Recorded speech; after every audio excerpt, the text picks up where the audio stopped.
Donnarumma sebut dilatih Guardiola impian semua pemain. Gianluigi Donnarumma mengungkapkan bahwa dilatih oleh Pep Guardiola adalah impian semua pemain. Donnarumma mengungkapkan bahwa Guardiola banyak membantu masa adaptasinya di Man City. Pria asal Spanyol ini banyak memberinya masukan dan juga nasihat. Dan mantan kiper dari AC Milan ini merasa bahwa Guardiola adalah manajer yang diidamkan oleh semua pemain. Kalau tak ada cedera, Pep Guardiola PD City bisa kejar quadruple. Manajer Manchester City Pep Guardiola mengklaim timnya mampu bersaing di 4 kompetisi berbeda di musim ini jika tak ada badai cedera seperti yang terjadi di musim yang lalu. City sudah menembus perempat final Carabao Cup dan akan bertemu dengan Brentford di bulan depan, dan mereka juga duduk di peringkat ketiga klasemen Liga Inggris dan menempati posisi 3 fase grup di Liga Champions, serta akan berlaga di round ketiga Piala FA pada Januari mendatang. Onana masih ingin pulang ke Manchester United. Andre Onana masih berharap kembali ke Manchester United setelah masa peminjamannya di Trabzonspor berakhir. Namun dia juga membuka kemungkinan pindah ke klub Liga Inggris yang lain apabila jalurnya menuju posisi utama nantinya tertutup. Laporan dari News menyebutkan bahwa Onana masih berharap bisa diberi kesempatan kedua di Old Trafford, dan dia diyakini menargetkan kembali untuk bisa berjuang mendapatkan posisi utama begitu masa peminjamannya berakhir. Achraf Hakimi tak menutup pintu pulang ke Real Madrid. Achraf Hakimi merupakan jebolan akademi dari Real Madrid. Jika suatu hari nanti Real Madrid minta Hakimi untuk kembali, maka sang bek sayap tidak tutup pintu untuk pulang. Achraf Hakimi sendiri kini masih terikat kontrak bersama PSG hingga musim panas 2029. Namun jika Real Madrid menginginkannya kembali, pemain tersebut sepertinya tidak akan ragu untuk kembali. Dua kontroversi di laga Liverpool versus Nottingham Forest jadi sorotan. Laga Liverpool versus Nottingham Forest pada pekan ke-12 di Liga Inggris tak hanya menyisakan skor 3-0, tetapi juga meninggalkan tanda tanya besar tentang konsistensi pengambilan keputusan dari wasit Andy Medley. Perhatian penonton tertuju pada dua situasi multitafsir. Satu gol yang dinilai sah meski Liverpool merasa dirugikan, dan satu gol lainnya yang dianulir meski tayangan ulang justru memicu tanda tanya. Gol Murillo di menit ke-33 yang disahkan oleh wasit Andy Medley mendapatkan catatan sebab ada kemiripan dengan gol dari Virgil van Dijk yang dianulir ketika berhadapan dengan Manchester City. Perbandingan ini yang membuat publik kembali mempertanyakan batas intervensi dalam situasi offside. Van Dijk sebut Liverpool kebobolan oleh gol-gol mudah. Kapten Liverpool yakni Virgil van Dijk mengakui penampilan timnya jelek saat kalah 0-3 dari Nottingham Forest. Liverpool disebut kebobolan oleh gol-gol yang mudah. Van Dijk mengakui situasi di Liverpool saat ini sangat sulit. Permainan Liverpool juga disebut sedang jelek, dan ini adalah kekalahan ke-6 Liverpool dalam 12 pertandingan Liga Inggris musim ini. Arne Slot yakin Liverpool pasti akan bangkit. Kepercayaan diri Arne Slot sungguh luar biasa. Rentetan hasil buruk yang diraih Liverpool musim ini tak mampu meruntuhkannya. Dia tetap percaya diri membangkitkan Liverpool, sang juara Liga Inggris yang tersiok-siok musim ini. Ini adalah kekalahan ke-8 yang ditelan Liverpool dari 11 laga terakhir di seluruh kompetisi. Meskipun demikian, Arne Slot tetap percaya diri. Harvey Barnes bikin The Citizen terkapar. Pertandingan Newcastle versus Man City berlangsung di St James Park, dan pertandingan tersebut berlangsung intens dan menjadi panggung kebangkitan Newcastle lewat Harvey Barnes. Barnes, pemain yang sempat menjadi sorotan negatif karena beberapa kegagalan di babak pertama, kini berubah menjadi pahlawan. Dua gol yang ia ciptakan di babak kedua mampu menjadi pembeda dalam laga tersebut dan mampu dimenangkan oleh Newcastle dengan skor akhir 2-1. Kemenangan ini bukan hanya mengakhiri tren buruk Newcastle, tetapi juga memberi pukulan besar bagi ambisi Manchester City dalam perburuan gelar. Blaugrana menang 4-0 naik ke puncak klasemen. Blaugrana menang 4-0 atas Athletic Bilbao dalam pertandingan di Camp Nou. Hasil ini membawa Barcelona menggeser Real Madrid dari puncak klasemen. Blaugrana sudah unggul 2-0 di babak pertama lewat gol dari Robert Lewandowski dan juga Ferran Torres. Dan Ferran Torres mampu membawa Barcelona menambah keunggulan pada paruh kedua, dan Torres lantas mencetakkan brace di menit-menit akhir. Berkat kemenangan ini, Barcelona naik ke puncak klasemen Liga Spanyol dengan koleksi 31 poin.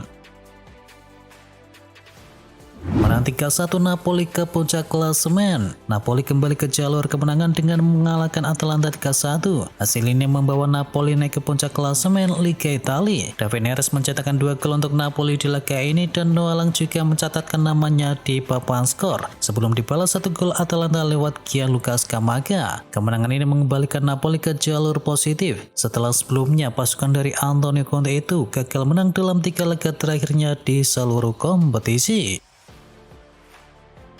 Ruben Amorim pasrah, MU ditinggal 3 pemain bintangnya ke Piala Afrika. MU menjadi salah satu tim yang terancam kehilangan pemain selama Piala Afrika. Bryan Mbeumo nantinya memperkuat timnas Kamerun. Amad Diallo bergabung dengan Pantai Gading sementara Noussair Mazraoui membela Maroko. Klub diwajibkan melepas pemainnya ke tim nasional mereka 2 minggu sebelum laga dimulai. Akibatnya MU bisa kehilangan 3 pemain kuncinya tersebut paling cepat di awal Desember mendatang.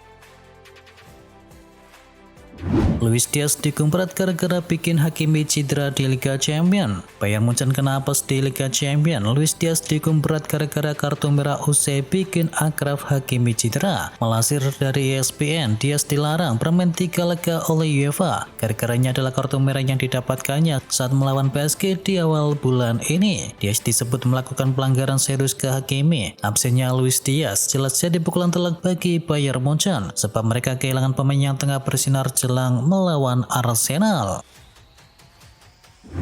Amorim optimis Sesco pulih dan comeback akhir tahun ini. Benjamin Sesko mengalami cedera dan absen cukup lama membela Manchester United. Ruben Amorim memprediksi pemainnya itu pulih pada akhir tahun 2025. Sesko diantam cedera lutut saat menghadapi Tottenham Hotspur pada awal November 2025. Beberapa laporan menyebutkan Sesko setidaknya menepis selama 1 bulan untuk pemulihan cederanya tersebut. Amorim selaku manajer MU juga meyakini pemain berusia 22 tahun itu sudah bisa kembali pada awal Desember mendatang. Bayern Munchen buka peluang David Alaba kembali. Bayern Munchen tiba-tiba bicara soal potensi kembalinya bek Real Madrid yakni David Alaba. Karir David Alaba di Real Madrid nampaknya tinggal menghitung hari. Kontrak pemain internasional Austria itu bersama Los Blancos akan selesai di akhir musim ini tanpa ada rencana perpanjangan yang jelas dari pihak Real Madrid.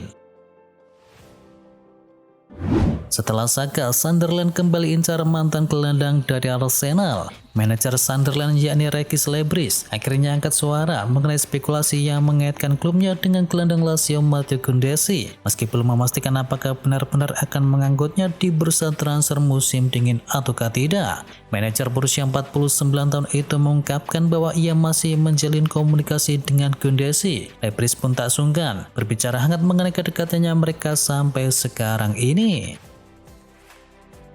Barcelona resmi ajukan tawaran untuk Ryan. Barcelona rupanya lebih serius dalam melakukan negosiasi untuk transfer Ryan. Wonderkid Vasco da Gama dan kini telah memasuki fase yang penting, padahal Chelsea lebih dahulu memantau sang pemain. Menurut jurnalis Vasco da Gama Joel Silva, Barcelona telah mengajukan tawaran resmi untuk sang pemain. Negosiasi antara kedua klub disebut sangatlah positif dan juara Liga Spanyol tersebut semakin dekat mencapai kata sepakat. Laporan menyebutkan bahwa tawaran Barcelona lebih rendah dari klausul pelepasan Ryan yang mencapai 40 juta euro. Liverpool mendadak ikuti Manchester United dalam perburuan striker milik Crystal Palace. Gianfilippo Mateta kembali menjadi sorotan jelang dibukanya transfer Januari. Sang striker menyisakan kontrak hingga 18 bulan di Crystal Palace dan belum mencapai kata sepakat untuk perpanjangan kontrak. Situasi ini membuat masa depannya dibanjiri spekulasi dari berbagai klub di Liga Inggris. Menurut laporan dari Kauset, Liverpool kini disebut sebagai klub yang terbaru yang ikut memantau situasi dari Mateta. Liverpool kini bergerak setelah melihat negosiasi kontrak dari sang striker yang tak kunjung selesai. Kehadiran Mateta dinilai bisa memberikan kedalaman yang lebih tenang di lini serang. Manchester United pertimbangkan datangkan Serhou Guirassy. MU dilaporkan mempertimbangkan langkah untuk bisa mendatangkan Serhou Guirassy di Januari nanti. Klausul rilis sang striker Dortmund tersebut mencapai 960 miliar rupiah atau sekitar 45 juta pound sterling. Ketertarikan ini muncul karena catatan gol dari Guirassy jauh melampaui para pesaingnya. Guirassy kembali menunjukkan ketajamannya dengan mengoleksi 21 gol dari total 30 laga di Bundesliga. Goodbye, resmi dilepas Barcelona. Lewandowski diburu 5 klub papan atas. Masa depan dari Robert Lewandowski di Barcelona memang telah menjadi salah satu topik yang paling sensitif, dan kini muncul dugaan di sekitar klub bahwa karir dari mantan bintang dari Bayern Munchen tersebut di Catalunya memang telah memasuki tahap akhir. Kontrak Lewandowski saat ini akan selesai di akhir musim 2025-2026, dan para petinggi klub kabarnya akan mengizinkan ia pergi setelah kontraknya berakhir. Diungkapkan Olivier Hayes, faktanya Lewandowski kini masuk ke dalam radar 5 klub besar Eropa, yakni Fenerbahce, AC Milan, MU, Atletico Madrid, dan Arab Saudi yakni Al Nassr. Liverpool siapkan 1,75 triliun rupiah untuk bajak Rafinha. Liverpool kembali mengguncang bursa transfer. Klub Liga Inggris tersebut dikabarkan tengah mempersiapkan langkah ambisius untuk bisa mendatangkan winger Barcelona yakni Rafinha dengan nilai fantastis mencapai 100 juta euro. Ketertarikan Liverpool terhadap Rafinha bukanlah hal yang baru, namun kali ini urgensinya semakin besar. Mohamed Salah, ikon klub selama hampir satu dekade terakhir, mulai menunjukkan tanda-tanda penurunan performa seiring usianya. Laporan tersebut bahkan menyebutkan bahwa musim depan dapat menjadi akhir dari era Salah di Liverpool, dengan Saudi Pro League disebut siap untuk meminangnya.